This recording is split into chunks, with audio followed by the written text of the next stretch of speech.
Alhamdulillah, quand tout va mal, quand tu es noyé par les soucis, les problèmes, les angoisses, retiens cette parole-là. C'est un remède divin et prophétique. Une seule parole. Si tu la prononces en saisissant le sens de cette parole, bien sûr, et en ayant une certitude complète qu'Allah subhanahu wa ta'ala te délivrera de tes soucis, de tes angoisses, et tout ira mieux, Wallahi wa rabbil ka'ba wa tallah, tout ira mieux. C'est une question de certitude, de conviction et de compréhension. Il faut comprendre et saisir cette parole-là.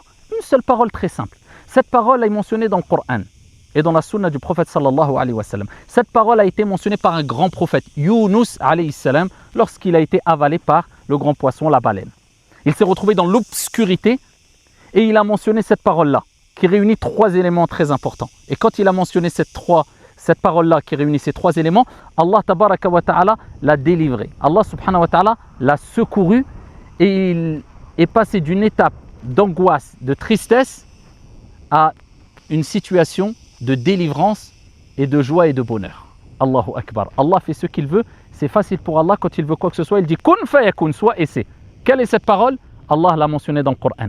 La ilaha illa ant subhanak inni kuntu min al-zalimin. Allahu Akbar. Traduction du sens, il n'y a de divinité digne d'être adorée que toi, ya Allah. Illa ant, at-tawhid, l'unicité d'Allah, ce qu'il y a de plus important dans la vie du croyant. Subhanak, tu glorifies ton Seigneur, gloire à toi. Inni kuntu min al-zalimin, tu reconnais ta petitesse, tes défauts, tes défaillances, tes déficiences. Certes, Allah, j'ai été parmi les injustes. Qu'est-ce qui s'est passé quand il a mentionné cette parole Yunus alayhi salam dans le ventre de cette baleine-là ou ce grand poisson? Allah dit dans le Coran فَاسْتَجَبْنَا لَهُ وَنَجَّيْنَاهُ مِنَ الْغَمِّ وَكَذَلِكَ نُنْجِي الْمُؤْمِنِينَ. Allahu Akbar. On a répondu à sa demande, à son invocation. Et on l'a délivré, on l'a secouru, on l'a délivré de son angoisse, de ses soucis. Et c'est ainsi qu'on secourt, qu'on délivre les croyants. Allahu Akbar. Et le prophète sallallahu alayhi wa sallam, dans le hadith rapporté par At-Tirmidhi et d'autres, il dit il n'y a pas un croyant qui mentionne ce dhikr-là, cette parole-là, et qui invoque son Seigneur tabaraka wa ta'ala sans qu'Allah azza wa jal accepte sa demande, son invocation. Mais il faut comprendre ce que renferme cette parole-là.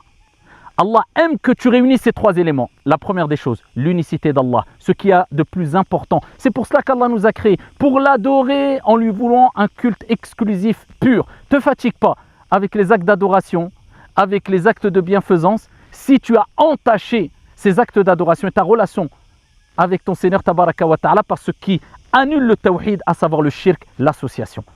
Tu vas chercher secours au lieu d'aller le chercher auprès d'Allah azza wa jal, auprès des gens qui utilisent des moyens détestés par Allah et son messager, comme les sorciers, comme les voyants, comme les gris-gris, etc. Si quand tu as des problèmes, au lieu de frapper à la porte de ton Seigneur avant tout, mais pas que, mais avant tout, tu vas tout de suite demander l'aide à la créature faible, au lieu de demander au Créateur, tu as une déficience dans ton tawhid. Si tu n'as pas compris qu'Allah azza wa jal pardonne tout s'il veut, sauf al-shirk, l'association. At-tawhid, dit avec le cœur et avec la langue. La ilaha illa ant. Il n'y a de divinité digne d'être adorée que toi, ya Allah. At-tawhid. Ensuite, subhanak, tu glorifies ton Seigneur tabaraka wa ta'ala. Et quand tu dis subhanallah, tu reconnais qu'Allah subhanahu wa ta'ala est exempt. At-tanzih min kulli naqsin wa aib.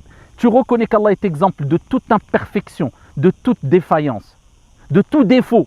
Subhanak, gloire à toi, ya Allah. Et ensuite tu reconnais tes erreurs. Inni kuntu min al-zalimin. Certes, Allah, j'ai été parmi les injustes. Tu demandes pardon à Allah azza wa jal. À ce moment-là, quand tu réunis ces trois éléments, en les prononçant avec ta langue, mais aussi avec ton cœur et avec une bonne compréhension, eh bien, Allah azza wa jal te délivrera de tes problèmes. Eh bien, tu es dans une situation où tout va mal, tout ira mieux bi'idhnillah azza wa jal.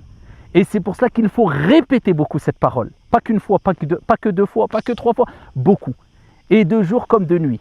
Et tu verras que tout ira mieux bi'idhnillah azza wa jal. La ilaha illa ant.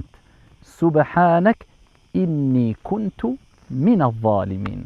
Qu'Allah nous délivre toutes et tous des problèmes et des soucis. Et nous remplace nos situations pleines de difficultés par une délivrance et une joie. Amin ya rabbal alamin.